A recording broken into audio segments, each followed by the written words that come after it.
October 14th, 1943. High above the clouds over Nazi Germany, the sky itself seemed to tremble. Hundreds of American bombers moved forward in tight formation, sunlight reflecting off polished aluminum like a wall of steel stretching to the horizon. They were young, many barely 20 years old, farm boys from Kansas, factory workers from Detroit, college students from California. They had grown up during the Great Depression. Now they were flying into the most heavily defended airspace on Earth. No retreat, no hesitation, just a formation of American-built aircraft carrying the weight of a nation determined to defend freedom. Within hours, dozens of those bombers would be ripped apart by flak and enemy fighters. But they did not turn back. They held formation, they pressed on, and in doing so, they proved something the world would never forget. When America commits, it does not break. The aircraft carrying them into that storm was the Boeing B-17 Flying Fortress, a machine born not merely from engineering ambition, but from an idea that distance would no longer protect tyranny, that oceans would not shield aggressors, and that American industry could project power across continents. In 1934, when the United States Army Air Corps requested a long-range bomber capable of flying farther and striking harder than any aircraft before it, the requirement seemed almost impossible. 10 hours in the air, a massive bomb load, high-altitude performance, defensive firepower strong enough to survive alone. Many believed such an aircraft could not exist.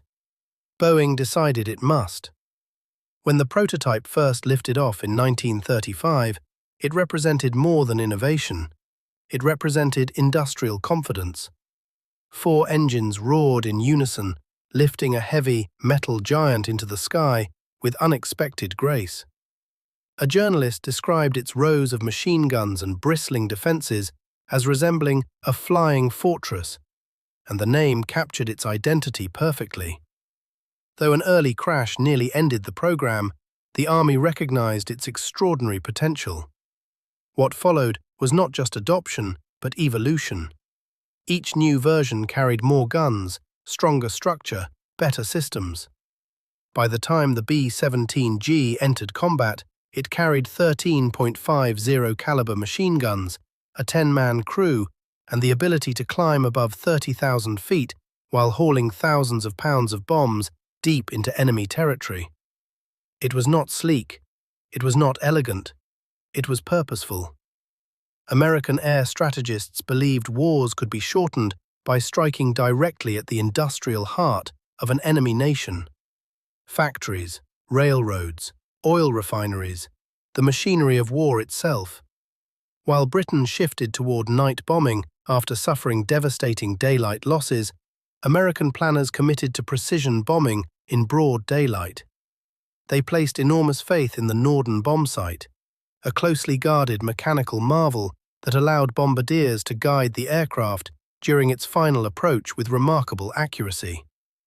The theory was bold: tightly packed formations of B-17s, overlapping fields of machine gun fire, flying so high that interception would be costly and survival likely. Reality intervened over Europe. As the 8th Air Force established itself in England, waves of B-17s began crossing the Channel in daylight raids against German industry. At first, the losses were sobering. German fighters attacked in coordinated assaults. Anti-aircraft fire filled the sky with black explosions. On October 14, 1943, during the second raid on the ball-bearing factories of Schweinfurt, the cost was staggering. 60 B-17s were shot down in a single mission. Hundreds of American airmen were killed or captured.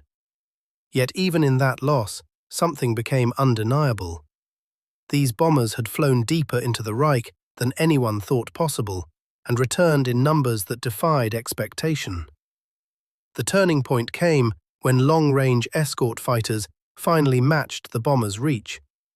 With proper escort, loss rates dropped and German fighter strength began to collapse. the skies over Europe slowly shifted in favor of the Allies. Day after day, B-17 formations struck oil refineries that fueled German armor, aircraft factories that supplied the Luftwaffe, and rail hubs that connected the Reich's war economy. More than 600,000 tons of bombs were delivered by B-17s over Europe, helping dismantle Germany's ability to wage war and paving the way for Allied forces on the ground. The B-17 earned its legend through survival.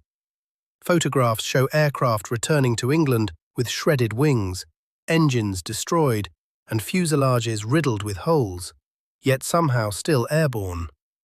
Crews frequently described their aircraft almost as living companions, battered but determined.